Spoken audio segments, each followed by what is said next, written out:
Hi, welcome to Inside the Scary Mind of a Writer, and I'm Adina Lev, the writer. This is episode 72 of my continuing blog series of getting my name out there and giving a voice to my characters. I always start out that way, don't I? A voice to my characters. Oh, BT Dubs! Happy New Year, everybody! Sylvia, Raynell, Alexis, Amy, sometimes, Sam, Judy, uh, Josh, gosh, I'm starting to get a real following. I got to remember these names. New Year's 2020. I can see clearly now. No, I can't. I still need my glasses. But so far, this year has been off the charts busy. And I don't know if I'm coming down with something or not because I was doing a lot of work in the yard yesterday and getting all the trees put away and everything else and getting boxes carried upstairs. So my muscles hurt. I don't know if I'm coming down with something or if I'm just getting old and overdid it. So we've got the chicken soup boiling, and I've been drinking down echinacea tea with ginger tea and anything, all this homeopathic stuff to try to make sure that it's not a cold or God, something worse. I didn't get the flu shot this year. I'm never going to get the flu shot. The one time I got the flu shot, I wound up in the hospital with the flu. I mean, in the hospital. I've had colds, I've had minor chest congestion, but one time I got the flu shot. So I'm never getting the flu shot again. They can't make me yet. We're on the verge. Let's see. My son asked me a really interesting question. Trump made the idea that an EMP can go off over America and we will be in the dark. He said, how do I reassure my kids? You don't. You can't. All you can do is prepare them for the outcome. Much similar to a movie we saw back in, I want to say 70s, 80s, The Day After. And it was scary. Schools were telling kids don't watch this. It was an ABC special movie event. What is the aftermath of a nuclear war? And it's very scary. It's traumatizing. Now we've got the same idea in reality. What happens if there is an EMP? What do we do? Are we prepared? And no, we're not prepared. I, but there's no way you can tell your kids and reassure them that everything will be okay because it won't be. God forbid we get an EMP. And in case you don't know what an EMP is, electromagnetic pulse. Anything that has a battery, a circuit board, whatever is going to fry. Communications will be wiped out. We'll be stuck back in the 1800s for a minute. I'm sure that there are safeguards already in place that we're not going to, our total, everything is not going to fail. That's just it. We're going to be without communications for a little while. And then we'll go back to how we used to get communications up. And once we get everything rebuilding, we may have a tough time for a couple months. People may start hoarding and things for a couple months, but that's it, a couple of months. We still know how to do things without electricity. There are quite a few of us that know how to make butter with milk, know how to milk a cow.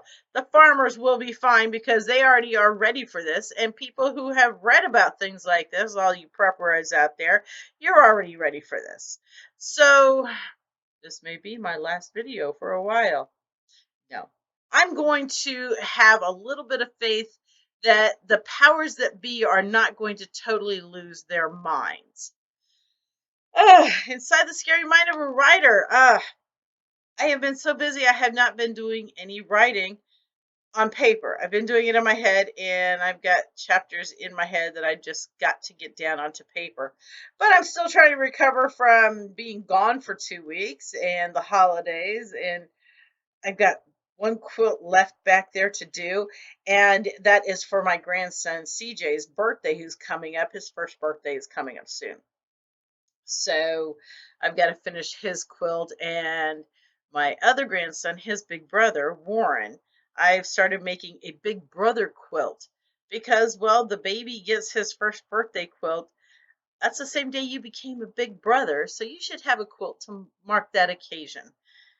I don't like the kids feeling left out. I was the oldest, so I had to suck it up and be happy for my siblings when they got something special because it was their birthday, or they just their tooth fell out, whatever the case may be. I had to be, yeah, feel left out, but yeah. But on my birthday, they had to do everything. They got to blow out, my sister one year blew out my candles for me. Yeah, we all have that sister, right? She's not talking to me right now. Um, Talked about this a while back. In most cases, people fall in one of two categories. For everybody, that's either somebody you care about or somebody who's a tool, somebody you can use, like a hammer, a screwdriver. Person is a tool. Whether it's the girl who checks out your groceries at the store or the lady who pumps your gas if you're in New Jersey, you have no care about what that person is going through. They're a tool. My sister started treating me like a tool, and to paraphrase Eleanor Roosevelt, only you can let you be used. So I won't be used. But that aside, I have no animosity to her. I really don't. And she had become so not involved in my life that it took me a while to realize she wasn't talking to me. Oh, off that train and on to another one. Goodness gracious. How was everybody's new year? I am finally recovered, mostly except for this possibility of a cold. We'll let you know if I write another video. And you know it was a cold and or muscle aches. Yesterday was beautiful out here in North Carolina. We were going to have 4 hours of crap weather, and then this afternoon is going to be beautiful again. We just have to get through the crap weather. That was one of the things in New Jersey. Here in North Carolina, they told us, got a couple of days of really bad weather we got to get through, and then we get the nice stuff.